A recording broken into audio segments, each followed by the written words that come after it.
Hi there, welcome to my views and news. Two news stories. Firstly, Ethiopia Eritrea football match. Has it been cancelled? Did Eritrea withdraw from this match or withdraw from the competition? What is the reason? Secondly, Israel carried out a counter attack on Iran last night. Both Israeli and Iranian sides have confirmed this counter attack. What was the target? Are Israel and Iran involved in controlled aggression against each other? They don't want to start a full scale war against each other. Let's start from Eritrea, viewers. Eritrea, Ethiopia. Eritrea and Ethiopia were due to play a football match, high voltage competition. Everyone was waiting for this competition.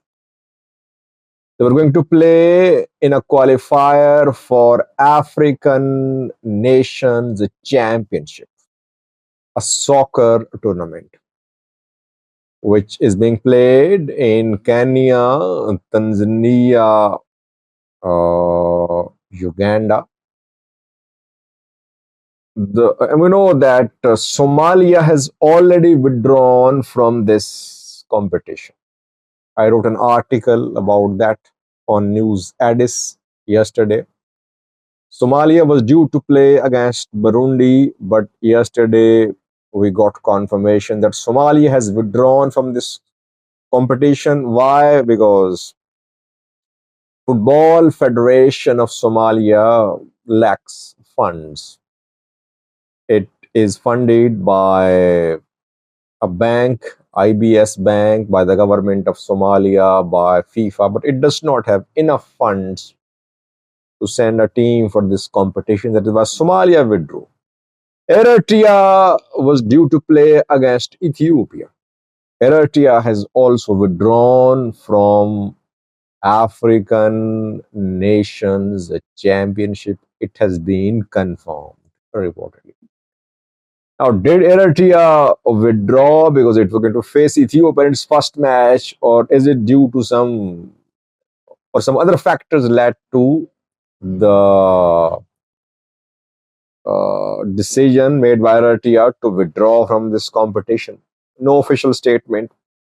Only confirmation is that Ethiopia Eritrea football match, which was due to be played in Juba, South Sudan, has been cancelled as Eritrea has withdrawn. Two reasons. One of the likely reasons is that Ethiopia relations are not very good these days. Eritrea does not want to play against Ethiopia. But I think the second reason perhaps is more convincing. Team supports where Eritrean teams go abroad to play are discouraged by Eritrean government. Why? Because sometimes some members of the Eritrean team, they just refuse to return home. They seek asylum. It has happened several times in the past. Individual sports are encouraged by Eritrea, like cycling, where one man, two men, or three are participating. It is easy to control them. Their families are in Eritrea, so they can be controlled. They can be forced to return to Eritrea. But team supports are a challenge for Eritrean government if team support competitions are organized abroad. Players sometimes don't return. So I think it could be one of the reasons that Eritrea decided to withdraw from this competition. By the way, this football match, international match, due to be played by Eritrean football team, was first in years. Eritrea has not been giving the required support, financial support to its football team. Eritrea produced some great footballers in the past, but it seems that the focus of Eritrean government is not on team supports. That is why bad news, disappointing news for soccer fans in Ethiopia and Eritrea. I always say that communications should not be cut off. I always say that healthy engagement between countries should be promoted. I think if countries play against each other in sports competitions, it is always good to see them. Their rivalry, which they try to display in security sector, is then seen in a sporting competition, and sometimes it leads to healthy competition.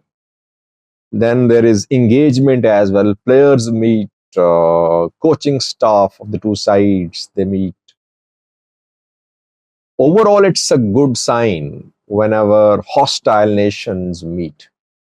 So sometimes such supporting competitions de escalate the tensions between two countries. But nothing good seems to be happening. These are between Ethiopia and Eritrea. Whatever is happening is leading to further escalation in bilateral tensions. Ethiopia Eritrea communication lines cut off, telephone line cut off, embassies working, but largely dysfunctional, you can say. I wouldn't say fully non operational, largely non operational. Ethiopian Airlines stopped from flying in Asmara, Eritrea, and Ethiopia, looking to back proxies against each other. Eritrea is the center of formation of anti-Ethiopia alliance. Ethiopia looking to undermine Eritrea by backing Eritrean opposition elements. Secondly, viewers, last night Israel launched a counter attack on Iran. Was it counter attack or first attack? It's difficult to say because these countries have been involved in attacks, direct attacks on each other several times in the past few months. A few weeks ago, Iran carried out some attacks on Israeli territory. Iran claimed to have hit some sites in Israel. Israel announced it would retaliate. Retaliation came last night. Iran and Israel both confirmed that the attacks, airstrikes, missile strikes happened last night. Israel says it hit only military targets. Targets were located in and around the capital city of Iran, Tehran. Some Israeli government officials say, military officials say that in these attacks, high in these attacks, long range radars were hit. JY-14 radar recently acquired by Iran from China were hit in these strikes. Iran has confirmed the attacks, but it has not admitted any major losses suffered by the country. I have been saying, by the way, if you watch me regularly, that Iran and Israel are not interested in launching full-scale war against each other. They're fighting a proxy war. Iran has launched Hezbollah, Syria-based Iran-backed groups, Iraq-based Iran-backed groups, and Iran-backed Palestinian groups, Iran-backed Yemeni Houthis against Israel. Israel is hitting Iran-backed proxies in Yemen, in Syria, in Lebanon, in Palestine. Both do not want a direct confrontation. Americans are also against a direct war between Israel and Iran because that could lead to expansion of war in the entire Middle East. So both carry out attacks on each other, restrained, limited attacks. Mainly, these are face-saving attacks. Both don't want a full-scale war against each other. Thanks for watching.